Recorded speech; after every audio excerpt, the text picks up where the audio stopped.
I wish you do first person and 10 shots. First person to 10? Yeah. What's your shot?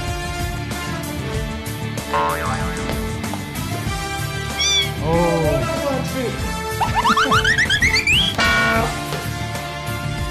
Oh my goodness. It's small ball into a bag. It's one. It's one. Oh. Lucky yo. Oh. All right, maybe we go to 5, huh?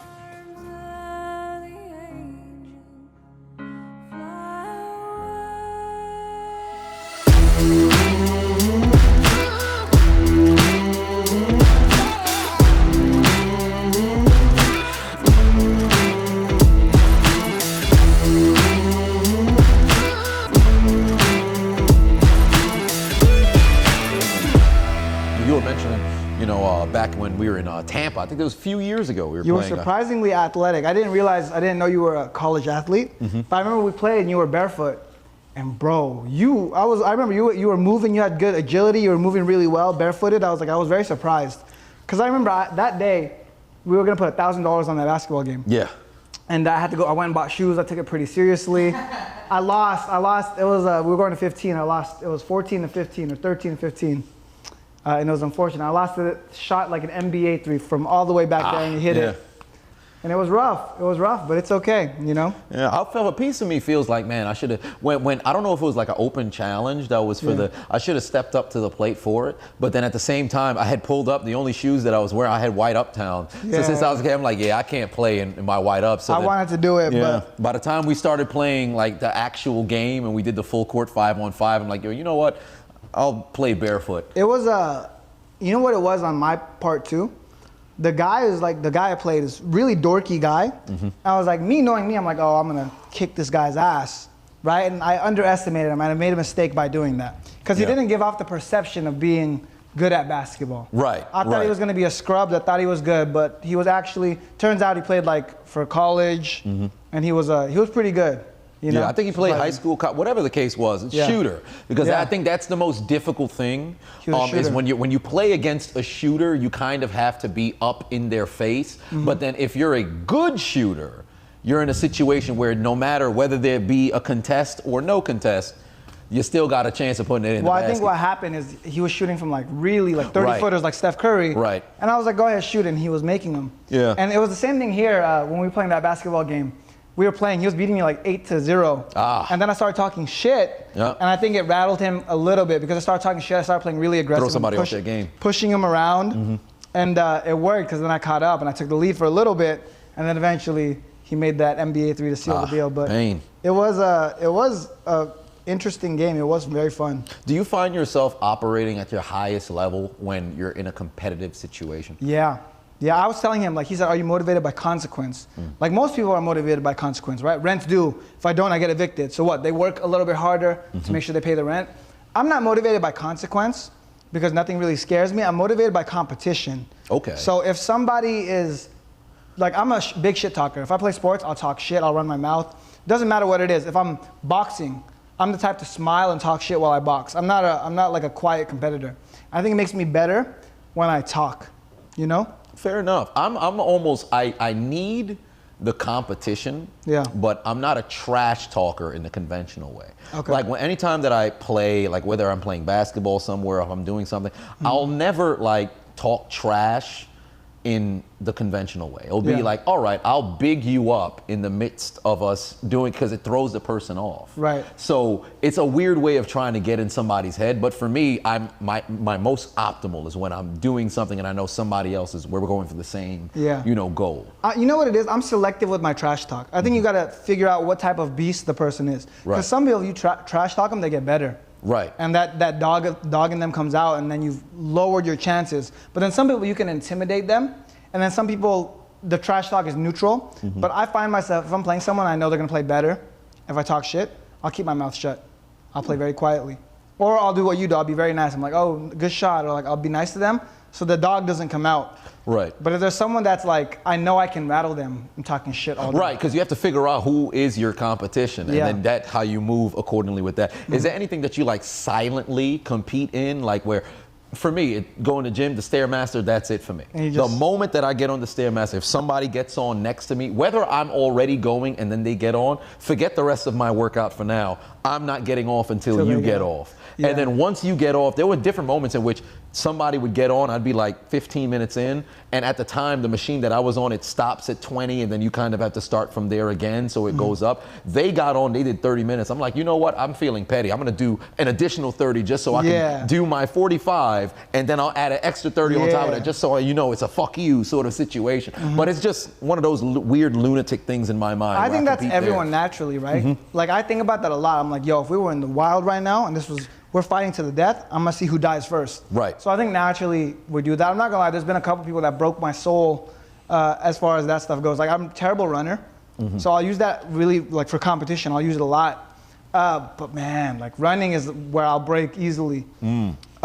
Just because running, it's almost like the most mentally exhausting exercise. If it's basketball, I have an objective, score points. Right. And I know once I hit a certain amount of points, we're done. Running, it's almost like you could technically run to a destination, but it's still this like constant pace of, there's no short bursts of energy. So I think for me, I'm a sprint and walk, sprint and walk, sprint and walk type guy. I'm not a jogger per se. I think for me, especially with running, because when I used to run, like when I ran track in high school, I was a mid-distance to distance runner, but things didn't really set into where I could reach like my peak performance until I can kind of see the finish was in sight. So let's just say if I was doing a mile, if we were running on the outdoor track, that's 4 laps. It wasn't until lap 3 going into 4 that I would really hit peak performance, because I know the end is in sight. So even when I go for runs now, where I started to pick up running again randomly, did a 5K in, I think it was in May or April, did a 5K, and then I came in 7th. So, but while it was happening, but what was so weird about it, it's the first time that I ran in years, but when I came in 7th, I had an opportunity to come in 6th, but then I kind of like double inhaled, so I damn near choked myself while I was running, because it was one of those, you're running, so you're trying to keep your breath and everything, and I kind of sort of situation. So then now I damn near had a stroke while running. So I'm like, oh geez, the person who I was trying to catch, they ended up gaining on me and getting some distance, and then they ended up finishing. So in my mind, I'm like, you know what, I'm gonna start running. I'm gonna catch this motherfucker. So I do the same exact same, like, I'm like, fuck you, bitch. Yeah, so I have like that damn David Goggins thing going on. So when that was the case, I'm like, you know what, I'm gonna start running or whatever. So I started running by like the side of the highway in Brooklyn, and at first, I didn't have a ending point, because I'm like, you know what, I'm just gonna run for 3 miles. I don't know when I'll achieve 3 miles, and I try not to look at my phone. So I'm like, once I figured out what the point is, I have certain markers, so I know, okay, I'm a mile away. I'm half a mile away, so I know when to pick it up, because I know where the conclusion is at. I think for me to reach like my peak performance, I need to know where the conclusion is, because if it's unknown, now I'm just operating in a sense of, I don't know when to kick into ultra gear. And then if I kick into ultra gear too early, I can burn out. Facts. Yeah, running is hard, bro. It's the one thing where it gets difficult for me, because you have to like fight exhaustion, but you also, running is the biggest mental sport, I guess, per se, right? Because a lot of the time, I guess in my opinion at least, because any other sport, even versus like because you kickbox as well, so you'd say it's even more mentally 100%. Interesting. Because the thing is, with running, someone's always on your fucking neck, 24/7, right? Kickboxing, fighting, boxing, you have pockets to breathe. If I want to breathe, I know if I punch a guy really fucking hard, I have my window to breathe. You know, it's not like this like constant like It's not a matter of who gets tired better, who has better cardio. I'm sure that plays a factor, but it's like, no, if I'm dodging and this guy's getting tired, you get to choose how your opponent spends their energy. Oh, and you have time in between rounds. Okay. You have time in between rounds, but even in a real fight, you get to choose, you get to dictate how your opponent spends energy. Right? If they're punching and you're blocking all the punches, they're spending energy, you're not. In a run, you can't really make your opponent waste more energy. It's no longer like it's not a chess game. Running is not a chess game. Running is a mental endurance game. So I'm better at chess-like games, right? Even basketball, you can run a play where you conserve a lot of energy. You can, so any sort of game that involves chess-like moves it's better for me than just strictly running, because strictly running, it's my brain power, no matter what, is not, me making a smart running move is not necessarily gonna help me. It depends, because now I'm thinking, I love the chess-like battle in sports across the board and in life across the board. Because with basketball, if I do a particular move and you have to react to it, now if I were to feint that particular move and you react to it, that opens up something for me. Exactly. In running, if I'm now running against somebody, let's just say if you're somebody who is like me, where when you get towards those championship laps, I guess if you were to compare it with boxing where they have the championship rounds. So if you're running a mile, those last 2 laps, you have to make sure you pick it up from there. If I start out the first 2 laps where my output is incredibly high, and that forces the people who are trying to, set their pace to try to keep up because they know in the end they have to conserve their energy to a particular degree, maybe that's where the chess match would happen. But if you're just casually going for a run, how do you do it? Because I guess with running, not only is it you versus somebody else, it's also you versus you. Yeah. In different sports, there's situations where it's not you versus you because the ultimate output is you and the other person. So I don't know, it depends. I think with running though, the nature of running lessens the outcome of the chess move type things. Because great example, right? Let's say you're boxing. Floyd Mayweather, cerebral assassin. Right.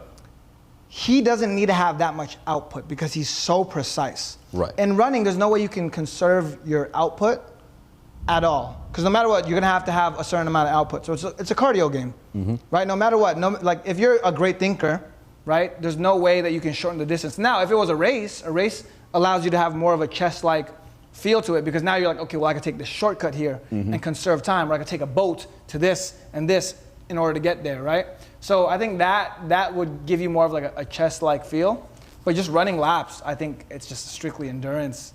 Endurance plays a role, because I guess in the preparation of the race, you'd have to see how much you can increase your endurance. But then even with output, because if you have 8 laps, if there's a particular amount of you running, and if you're running against somebody, maybe if you have a high level of endurance, you can deal with, the pain or the fatigue that comes with running at an accelerated pace. I guess it all comes down to preparation.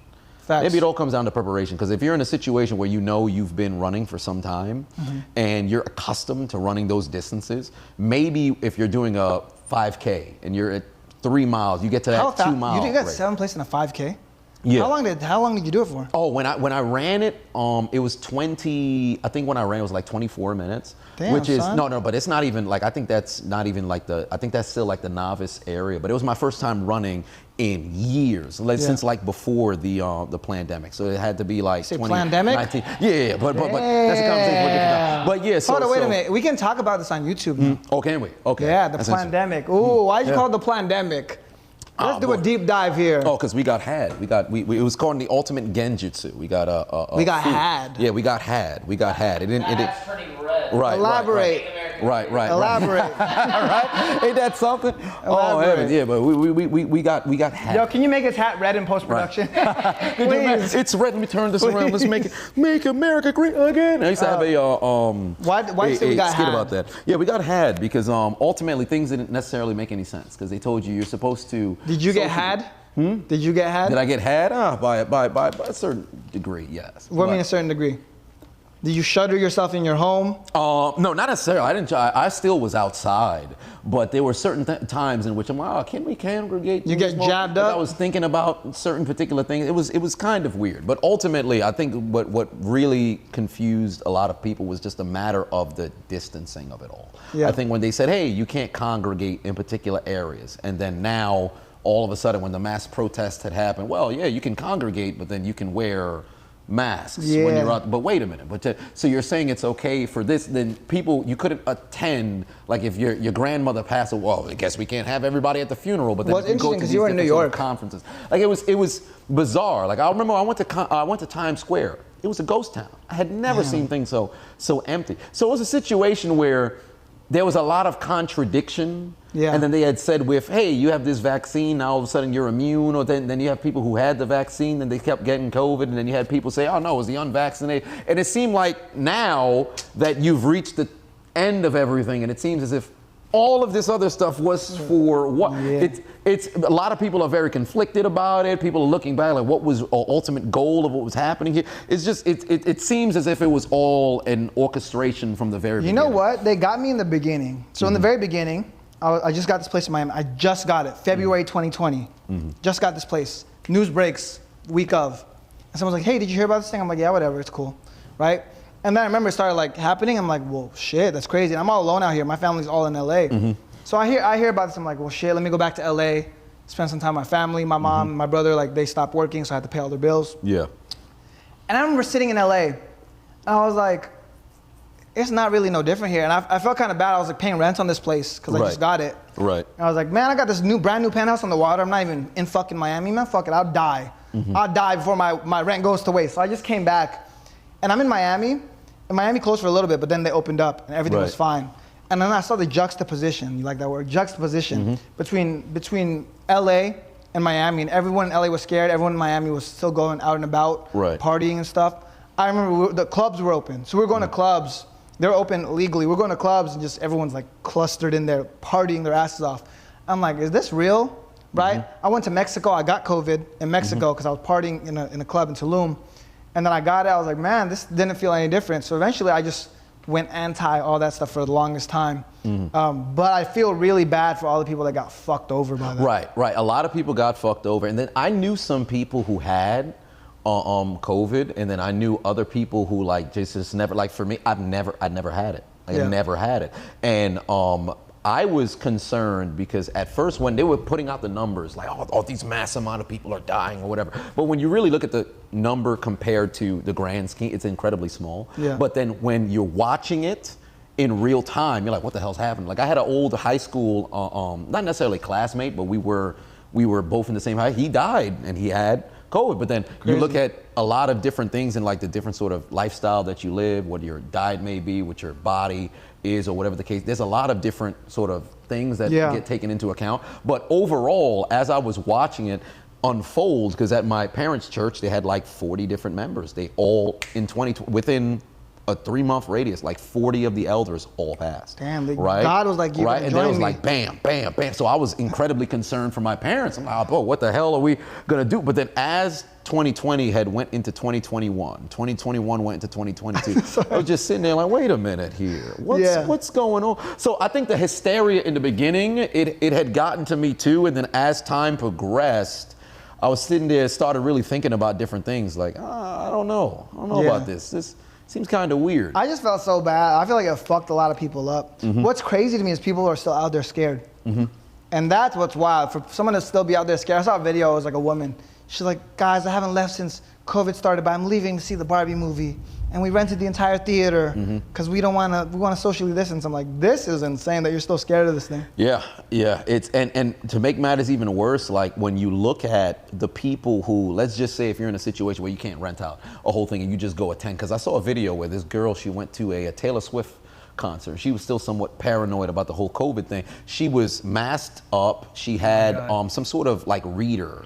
And they posted on Twitter. She has like some sort of reader so that she knew like what the output. It was some weird. I don't know what the reader was for. But she was like, oh yeah, and I spotted somebody else who had a mask, and then I tried to see if I could be friendly with her or whatever. I'm like, what is going on right here? Like it's so weird how that, because I never experienced a polio outbreak. Obviously, none of us did. I think that was like in the 60s or something like that, or the bubonic plague, which was way before our time or whatever. But how they went about everything, the media of how they covered everything.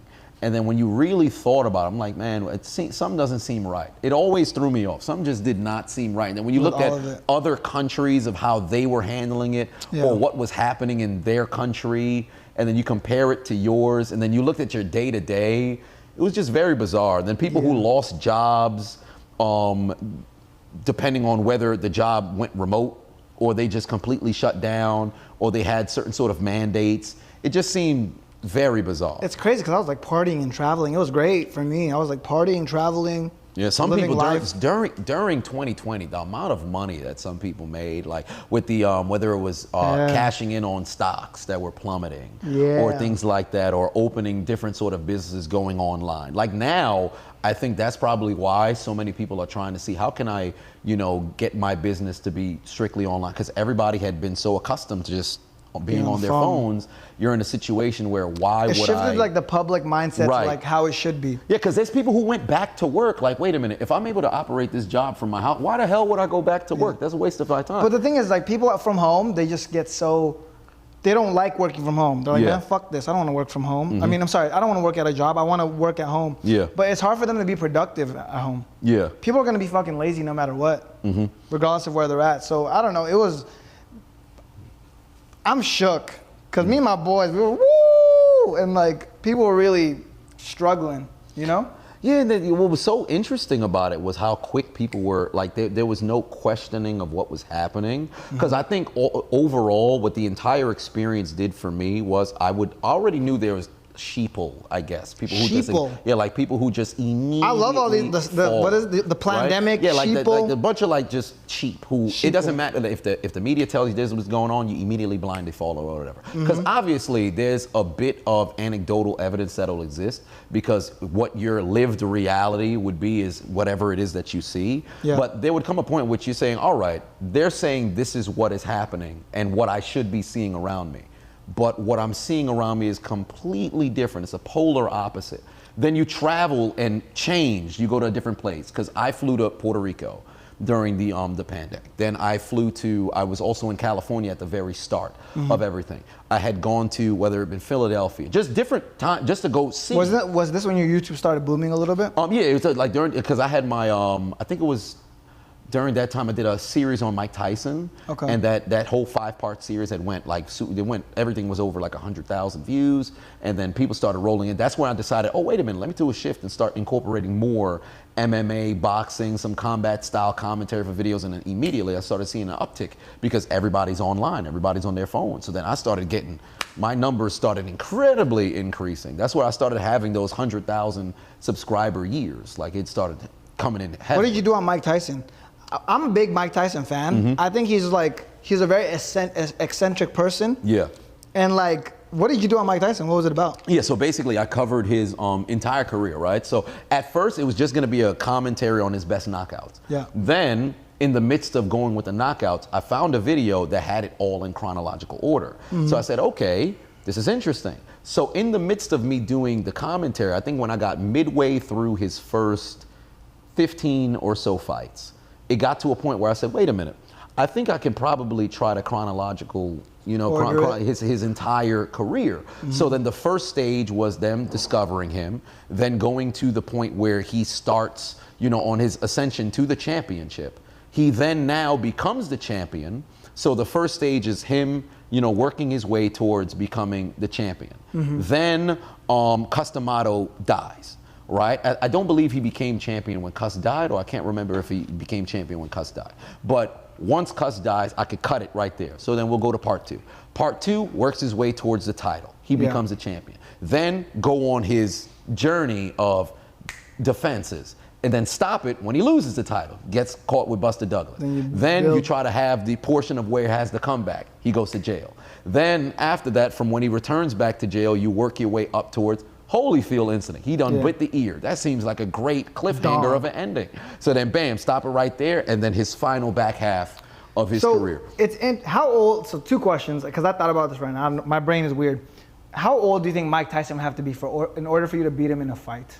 How old do I think to beat him in a fight? He's like 50 something right now. Yeah, he's I like still 50, think he would kick my ass. Oh, without question. When he stepped into the ring, it was crazy. How old do you think he has to be in order for you to beat him in a fight?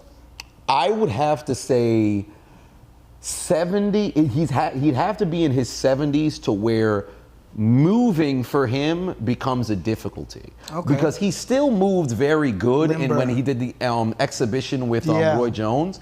So I think for me, I would have to fight Mike Tyson when he's like in his late 70s and you can start to see physically He's breaking down. Is breaking down. Like if all I had to do, if I can survive a round and I know the longer the fight goes, it works in my favor, I think I can get him then. But he would have to be like late 70s, entering his 80s kinds of things, to where he's really starting to feel the effects of not only the lifestyle that he lived, but then also the physicality and the Mike Tyson is like an interesting specimen to me, man, because like he's a real sicko, Mike Tyson. Like there's something is broken in his brain in a good way, where he's just ferocious. Dude. Yeah, when he goes to that place, it's a dark place. Yeah. But I think all of these guys, like Jordan has that place, like Kobe has that place. We talk about John Jones a lot. John Jones has that place. There's memes about John Jones being like a serial killer secretly. He's secretly a serial killer, so it's like he takes pleasure in doing MMA and hurting people. Right. And then when you watch him fight, someone put together a compilation of just like his serial killer moments. When the dude fights, he doesn't like fight conventionally. Like he's trying to kick people's knees out. Right. Trying to take you out. I remember I saw that in a fight. I was like, can you do that? Is that legal to just kick someone's knees out like that? Because it's the locations of where he hits. Because you would think if you're just in a regular fight, you know, you're competing, but then ultimately there's like a honor amongst, you know, fighters. There's almost like it's a club. So you're not intentionally trying to hurt somebody. But it's like you're competing to, you know, at the highest level, but it's like, all right, when the fight's over, it's respect. Right. For John Jones, it appears, and it was almost the same thing with Tyson, where the moment that the fight begins, it's me versus you, and it's to the death. Yep. And then there's a moment where when that bell rings and the fight's over, you're still there. So it's like that rate, it's still there. And then look at John Jones' eyes when he fights. It's like he rarely blinks. And you can see the ferociousness that exists. And he's almost antsy, hitting you with the knees. If you watch the elbows that he throws, you're like, wait a minute. You see the one where he choked out Machida against the fence? That was so vicious to me, because like, you know when someone chokes someone out, like they lay him down? The dude chokes him out, and he doesn't it's no gentleness. He goes like this, drops him like a dead body, and Machida just drops to the floor like a dead body, dude. Chokes him unconscious, drops him, boom. I was like, yo, this dude's a psychopath. And there's an interview where he's like, oh, I'll go in, it's him and Daniel Cormier. He's like, I'll go to that room right now. He's like, if you came in here, I would literally kill you. I'd kill you. I would literally kill you. I'm like, oh, he's not fucking around. He would literally kill you. Dude, some of these fighters, man, I remember when Deontay Wilder had the interview. I think this was before the Tyson Fury trilogy, where he's talking about he loves fighting because it's the only sport in which you can legally, you know, kill somebody. It's crazy. Like you can, I have that opportunity to really get that out there. So truly, in my opinion, I've always had this stance from when I was a kid. I always felt like if you saw signs of somebody being like a murderer or something of that nature from a very young age, put them in like a combat kind of sport, because you have to get that out. I think across the board, like anything where you have somebody who has that in them, even on a small scale, because there's some people who just like really like to mess with like ants or mess with insects, rodents, animals per se, other people. Put them in a situation where there's a combat thing to where they can get that aggression out. Well, I love these guys because like they all have like these demons that they're battling, but you see them exercise the demons through the ring. Like Mike Tyson, like didn't he get busted for like coke and like he owns tigers and stuff? Yeah, a tiger. And then he tried to pay a zookeeper to let him fight a gorilla. Dude was he's nutty. I think he said it was like 10 G's he's gonna pay so he could fight some silverback. And he's like over here biting someone's ear off because he's losing or he's getting frustrated in the fight, so he bites the dude's ear. It's sick. And John Jones, another one. Do you see the one where he's headbutting a police car? Oh yeah, I saw that on handcuffed. He's like, I fucking hate you guys headbutting the police car. I'm like, this dude is. Dude, some people just have like when they snap. There's that darkness in them. Right. So they need that output. They were literally built to do what they do. Right. Like if this was back in like the time, those are the people who would be the Coliseum. You know, those are the gladiators. Those are the people who'd go out there and fight. And I think he did have a little bit of a domestic violence situation. Yeah, John Jones beat us. There was something. Someone said something. He was like, "Let me take work home." There was an old woman, and he was sitting like first class on a plane. He's sitting next to an old lady on the plane, and she goes, "Oh, like the old lady's like, oh, like what do you do?" Similar to your situation, how people are walking by, oh, John Jones. Right. So she's like, "What do you do?" And he was so gentle, and he's like, "Yeah, I'm a professional fighter." super gentle, but you go in the comment section, he was like, 5 seconds after this video ended, he put her in the rear naked. Yeah. Because I couldn't imagine being a professional. Because there's some people who can't turn off like what it is that you do. Like for example, if you're playing like crazy competitive sports, you're going to be competitive at everything. That's why Jordan has that gambling, issue. Charles Barkley has that gambling issue. Because that same sort of output that you had to have in that sport, when you now retire, like I can only imagine what Tom Brady's next 10 to 15 years are going to look like because he's so ultra competitive. How do you now take what you used to do at such a high level and then transition that towards something else? Because there's no way you could just, all right, I'm done with it, and then you go elsewhere. It's going to persist. In that first because the first 5 years of like retirement across the board, you don't know what the hell to do with yourself. I think it's weird. Yeah, everyone's like trying to figure it out. So I always find, and the only reason why I go 10 to 15 because he was so ultra competitive. Because in the short term, 5 years just seems like too short. I mean, Tom Brady been smashing some tings, Yeah, that too. Yeah, but that's more the competitive edge about his Kim Kardashian. He had like I've been seeing him with like a bunch of like Instagram girls. Now he's with like Bradley Cooper's baby mama. Yeah, like he's out here. Yeah, he's out there. Because why not? I mean, at that point, you're Tom Brady. You have to do no work for it. You just accept, that's Tom Brady. Like you're recognizable. He's out here without the helmet, and that he's he could have been the face of GQ if he never played football or whatever. Good-looking guy. Like he's out here on some. Something. He was in a Mr. Beast video, like. Yeah, when they were throwing the He's doing his run, man. He's right. Good for him. Good for him. I'm happy for him. And now he had a minority stake, I think, with the Raiders. Or something like that. And then a lot of people are still thinking, man, is he really retired for good? Because now it's training camp time and everything like that. I mean, no, he can't. If he owns a minority stake, he can't be a player owner. Yeah. No, you can't. At least you would imagine. It's like, I'm going to sell my minority stake. I'm going to step on the field. Like, if they were to have injuries at quarterback and now there's nobody available, everybody looks to the skybox. This guy got the jersey coming out. Coming down. Could you imagine? That'd be crazy. That'd be fire. It's my dream to own a sports team. I could own the Lakers, bruh. Oh, my God. That's a dream come true. Right. I would love to, because I always, and this is why I always gravitated towards Gary Vee. Yeah. Because when you see somebody who's very passionate about something and on a week-to-week basis, because when like the football season's going on, Gary Vee is a terror to be around because he's just so super yelling and shit, right? Yelling. He's the actual fan who goes to the game and is obnoxious and everything. But he has that passion behind it where if he was the owner of the team, he'd be like a Mark Cuban to a certain degree to where he's on the front row, he's losing his mind. He actually cares about the transactions. So you can tell he's actually in the, he cares about the performance of the team versus just the performance of the business at a whole. Because there's a lot of different owners of different, franchises. I think that's really the ultimate business for an ultra competitive person to like refine something. Like MJ got sick of it. He sold sold the Hornets. He's like, man, I'm losing. I'm tired of this. But that's so tough because when you're at somebody who performed at the high level, that's why they always say like the greatest players are shit coaches. Yeah. Because you have a different animal that's inside of you.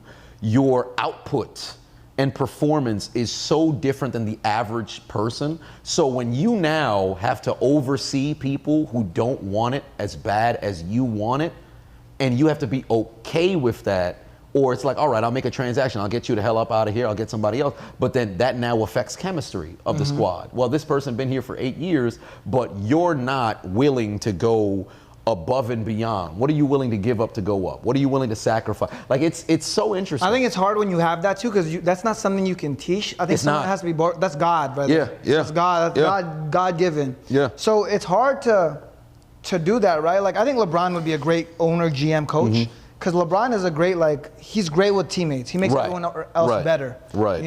He just has the physical gifts to be able to put everyone on his back. So he's in a very unique position. I think the business would thrive with LeBron, but then on the on-court stuff, because you could still make the move, but then the problem is you're in a situation where all you can do is, well, I should say, in his spot, he can't control what's happening on court. I think that's where the difficulty exists, because you can make the business, the morale, everything great. Because I've never heard somebody say to LeBron, he's been a bad teammate. I've never heard anybody in an interview say he's been a bad teammate. But at the end of the day, like with winning being the end goal, you can set up a great situation where you think you bring in the right guys or whatever. It's on them to now go out there and execute with that chemistry. If they now can't get that, or they don't have that dog that's in them, no matter how great you set things up, it's still gonna not perform at the level. Like, you can triple how much the team is worth or whatever the case. Because I think Jordan bought the Charlotte Hornets for like 150, maybe 200 something, and now it's like 1 point something billion. Where although the business thrived, the on the court output was garbage. Yeah. Because I don't think they've won a playoff series. Yeah. Yeah. That's rough, man. It's tough. I couldn't,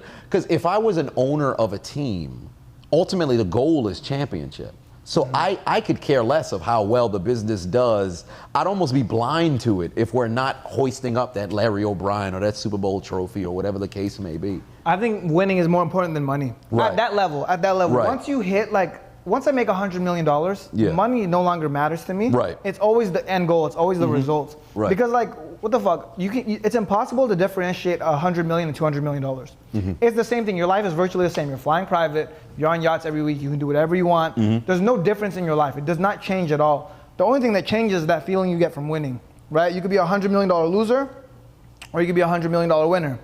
And that's the hard part. Because once you get to that level of $100 million, all your competition is now $100 million, $1 billion. So people think it's hard to make 100 grand. Your competition are these bozos that don't know how to make any money, these lazy people. Right. That's what making 100 grand is so easy. If you took everything away from you, I think you'll make 100 grand in a month again. Just because the competition is so weak down here at the bottom. Yeah, right? At $1 million, competition gets a little more stiff. At 10 million, competition gets a little more stiff. At 100 million, I can't even imagine the level of competition you're facing. Yeah, it gets very difficult. You're facing these guys that are absolute, everyone up there is a dog. Right. You know? Right. And then at $1 billion, the level of competition there, imagine competing against Elon Musk, Jeff Bezos. Yeah. These guys are ultra. Jeff Bezos kills companies for a living. Yeah. Amazon has put so many people out of business. Right.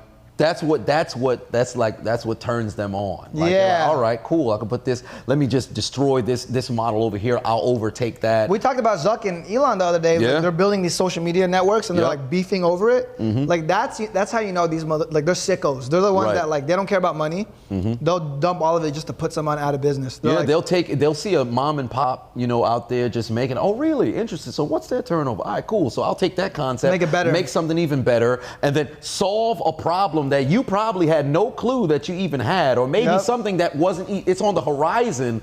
I'll immediately solve that, do it better than you. I was on the flight over here and I was watching Curb Your Enthusiasm. And I didn't get a chance to see the entire 10th season, but there was a store called Mocha Joe, right? So they sell coffee that was there. And then Larry David, who's the main character, he, in spite, created another, he was in the midst of creating another coffee shop right next door. Right, so I didn't get a chance to see the entire season, but in my mind, I think Jeff Bezos, just like that, Elon, just like that. Oh, really? Okay, I didn't like my experience at this coffee shop. So you guess what? I'm gonna buy the next door, and I'm gonna make the same business and do it better. I'm interested in seeing how the season concludes, but that was something that I had in mind. Biggest coffee business in the world, Starbucks. Did you know that that's not a unique idea?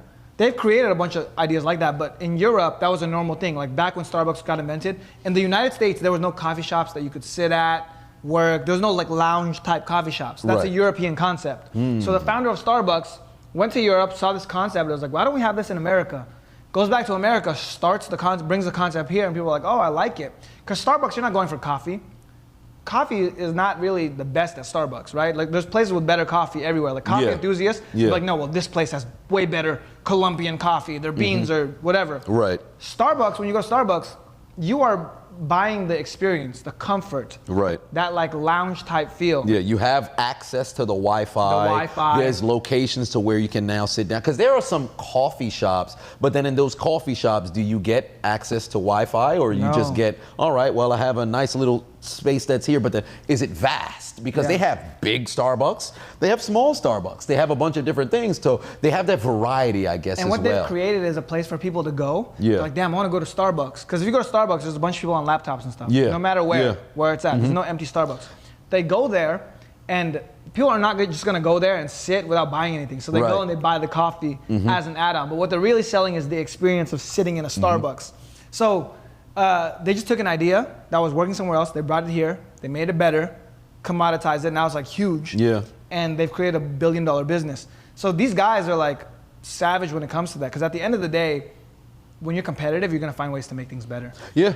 I get a lot of people, because I'm in the entrepreneur space, kids will always be like, oh, I got $1 billion idea, I'm gonna do this, I'm gonna do this. Or they'll pitch me like, yo, we're gonna do this, it's gonna work. And I see it and I immediately pick holes in all of their stuff. I'm like thousands of light years ahead of these kids. So I can only imagine how far ahead, like Elon Musk, if I were to come to him with an idea, he'd be like, well, there's a flaw here, there's a flaw here, there's a flaw here. It's not gonna work, you know? Yeah, they cut into the stuff. And I think that comes down to like what we spoke about in a prior episode where we were saying where it's not just a matter of your imagination or you thinking, it's also with the execution. And I think because they think so far into like the future, similar to what we've constantly talked about where it's not in the short term, it's in the long term. So whenever they think about, all right, in a business, they think way down the line. So with that being the case, any small micro sort of issues that you'll run into, they've already got those solutions. They're thinking micro, or I should say macro problems down the line. So let's just say if Elon or Jeff Bezos wanted to make like a energy drink or something like that, they're probably thinking of what it does for the body a year, 2 years after just consistently drinking it. They're thinking so much more than what right now maybe. So then a lot of people, especially in competitors, or I should say in competition, you're in a situation where you're thinking, you know, how can I beat out the person? What are you thinking? They're thinking what you're thinking way before you even think of it. That's wild. It's bizarre. I don't know. And it makes me wonder, like, what does their day-to-day look like? Like when they're sitting down, they're thinking, if I could hear their thoughts, what are they thinking? Right. It's hard to process information from someone that big, their brain. Right. I think most people would be lost. I think even if Elon Musk were to give me advice, I wouldn't. It would be useless to me just because I'm not at that level yet. You know, like I always tell everyone, like, if you're not making any money, the best advice you can get is from someone that's making 6 figures. Yeah. Or $1 million. But if you're making $1 million, the best advice you can get is not from a billionaire, it's from like someone that's making 10 million. Yeah. As you go up, you're like your mentor has to have a mentor, but then as you're going up, you have to also level up with who you're talking to as well. Yeah. Because you might outgrow that person. Well, think about it like this, right? If you don't know how to play basketball and you go to Phil Jackson. Yeah. like one of the best coaches, or Eric Spoelstra, one of the best coaches of NBA history. Yeah. And he goes, and you don't know anything about basketball. And he's like, okay, you're gonna run this play right here. You're gonna look at it and be like, what the fuck is that? Yeah. That's the equivalent, because you know nothing about basketball. You're not gonna understand, you're not gonna comprehend the nuance of a play. You're not even gonna, it's gonna look like gibberish to you. Yeah. And the same thing goes for business. If I were to explain a really complex business thing to someone that has no experience, they're not gonna get it at all. Yeah, 100%. 100%. Like I could imagine if you're playing football, you would not want your first meeting about anything to be sitting down with like a brainiac like a Bill Belichick, or Bill Parcells, or Vince Lombardi if he was still alive or whatever. You don't want to be sitting down with the most high level person because you'll ask the basic level questions. So I think as you ascend, you have to also ascend with who it is that you're talking to. You think it's Bill Belichick or Tom Brady? Because they were saying Tom kind of like gave him the fuck too. Yeah. Because he won it without him. Yeah, because I think, but then on top of that, it's like Tom went to a location where everything was set. Yeah. But he already had that dog in him, and then the teammates that were around him worked as well. But then I think they're both like hand in hand. They both played a large role because early in Tom's career, it was, in my opinion, it was much more Belichick than it was Tom.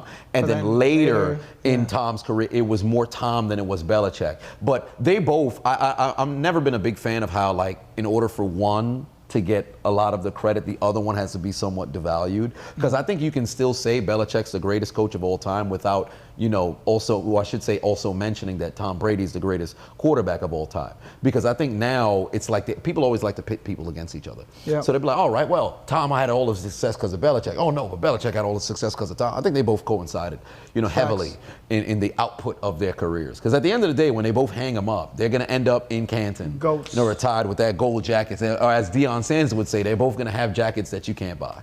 So yeah, so that's the thing. But ultimately in life, competition is essential. Yeah. It's important. So anything that can push you forward, find that competitive. What do you think about people that are scared of competition? I see a lot of people that are scared of competition. I boil it down to insecurity. I think if you're afraid of competition, you're a little bit insecure that you're going to lose. Because if you're confident you're going to win, you're not going to be afraid of the competition. Exactly. If we're competing at fucking singing and you're a great singer, you're going to be excited and be like, yo, I'm about to flex on you with my beautiful voice. right? If someone challenged me to a singing competition, I'm not gonna be like, yeah, let's do it, because I can't sing. But if someone challenged me to a competition and things that I'm proficient in, I'd be excited about it. So I think that's what really happens with people. It's like they don't want to get their feelings hurt, so they avoid the competition. What are your thoughts? Do you feel like the same way about it? I agree, 110%. Because now insecurity since become like a buzzword. Yeah. But if you excel at something, this is your strong suit. Like if you cook, you throw down in the kitchen. Somebody invites you for like a cooking competition or something like that. If this is what you're truly passionate about, this is what you love, you'll jump at that opportunity. There's some people will be like, okay, I'm a little bit shy or something like that, or maybe I'm not as good as I may be. So sometimes you'll need some support behind it. But if this is what you do, you're not gonna be afraid of said competition. Oftentimes it comes from, maybe I'm not as good. So you start to let that doubt creep in. But if it's something that you know you're good at, you have a track record of this being what you're good at, you're gonna jump at the opportunities 100%. like that. You're not gonna sit there like, oh boy, yeah, you know what, I really don't wanna compete, I don't wanna have to. No, hell no. If you've been training basketball your entire life, now you have an opportunity, it's a one-on-one contest for like 10K. You think you're not gonna take it? 100%. And that's where practice comes in too. Yeah. That's where the practice makes you better at whatever it is. Because people are always like scared to practice. Yeah. They just want to jump straight to being good, right? But like the practice comes in because those 10,000 hours, that's what contributes to your confidence. Because if you put 10,000 hours into something, you're going to be very, very confident in whatever you can deliver, you know, at the very, very high level, the highest levels. Yeah. So I think it just goes hand in hand. Yeah, and I think you should throw yourself to the wolves. Throw yourself to the wolves at one point in your life. Of course, things have to happen at different times, but don't just live a full life of just being conservative across the board. And take a risk. The dots connect for all of it too, because if you want to connect the dots to like life, to winning in life, because there's advice, and all of the advice sounds cliche, but it's all true. So when people say follow your passion, right? Yeah. When I break that down, follow your passion. Why do you follow your passion? Because you enjoy doing it. If you enjoy doing it, you're gonna spend a lot of time doing it. If you spend a lot of time doing it, you're gonna get very good at it. If you're gonna get very good at it, you're gonna be proficient in it. You're gonna be able to use it to make money. Yep. You're gonna be not afraid of competition. And the truth is, if you win in competition, which is life, you make money. Yep. So if you follow what you're passionate about and you go down like these routes, naturally it's going to lead to money. Yeah, and it's not all black and white, like, oh, well, if I do this, then I'll be rich at this point. It always happens at different speeds, right? But then ultimately the blueprint always remains like the same in the grand scheme of things. That's why every motherfucker gives you the same exact advice. Right. Everything sounds so cliche, like you said. Everything sounds so basic. Everything sounds so similar. A lot of times people can say things to where it sounds different, but the baseline is always the same. Yeah. It's always the same, because at the end of the day, whether when you do make the money and it comes, you'll find yourself going into those passion projects and everything like that. So it naturally ends up happening like that. It's always interesting whenever people ask, like the higher level people for advice or whatever, and it's like, it sounds so simple, because at the end of the day, it is simple. While you're going through the journey of all the adversity, you'll look back and the perspective that you gain along the journey shows you, oh wait, this is the exact same path that they were telling me that it goes on. So it's like you go through the adversity to gain the perspective. Yeah. Once you have the perspective, it gives you the enlightenment of what this is all for. It almost like unlocks a door and you see everything. Yeah. Right? Because I remember looking back at my life now, I would hear all this stuff and I'm like, okay, this is corny, but you have to just listen to it in order to understand it. You have to listen to understand in the beginning, because it's not going to make sense in the beginning. Yeah. But eventually, if you seek, you will find the answers. Yeah. And I think that's the beautiful part about like life and all of this stuff. And the older you get, the wiser you get. Yeah, the older you get, the wiser. Some stuff you have to just learn through like age and wisdom. You know? Yeah, that's one of the things where like when you have your elders, whether it be your parents, your cousins, your teachers, perhaps with different advisors, they'll always tell you stuff, and then you're like, oh, that's not, what are you talking about? You don't know what you're talking about, despite the fact that they were once the age that you were. Yeah. And then now when you get older, you look back like, you know what? Maybe I was a dumbass back then. Maybe I didn't quite understand, or I thought I knew everything. And then you start to say, oh, okay, I understand now, because with time and experience, you gain that wisdom, you gain that understanding, and then funny enough, you end up becoming the elder to somebody else who now comes to you like, oh, you don't know what you're talking about, and you're like, oh wait, give it some time, just wait. You'll there's a cyclical nature to life. Right, there's a very cyclical nature. Did you notice to life. everything in nature's round too? Like the planet Earth, all the planets are round. Like I don't know what it is about like that shape of like circularness. Yeah, sphere. Yeah. But that's like everything in the world is just fucking circular. It's so funny. It's like, and then when you detach yourself from like whatever it is that you're going through, like you almost have to have that outer body kind of experience, and then you start to really think things down. This is why I think it's so important to write stuff down, because if you now look at stuff, you're like, wait a minute, I've been through this before, just in a different aspect, and it gives you the perspective. Now you're like, oh, I understand. I'm at this stage because at this different topic in my life, I was doing this same sort of cycle, but it was on something different. It's like you have to have that willingness to look back and say, okay, I can learn from this. It's hard because no matter what you tell someone, like that information, it's hard for information to penetrate someone's brain. Yeah. You know, I wish I could fucking penetrate their brain. Like I wish I could just get in a syringe and just shove it in people's brain. If only. If only. Because at that point, then it would be somewhat easy. But then I guess the pain is in the drilling of the brain, I guess, the pain is getting them to understand what it is that you can't get people going on. to want it, you know? Yeah, you can't. Everybody has their epiphany in life at different times. Well, I think to an extent you can, but you just have to use the right vehicle. Like I flex a lot of shit, but if anything, that motivates people. Motivates some people. Some people get angry, triggered, whatever. But I think if you can motivate someone to do that, it's life-changing. Yeah. You know? I think that's where that real influence comes in. I think that's when that real influence comes into where you can truly tell people, hey, you know, this is what you should do, and then people are willing to go and follow. But that's a skill.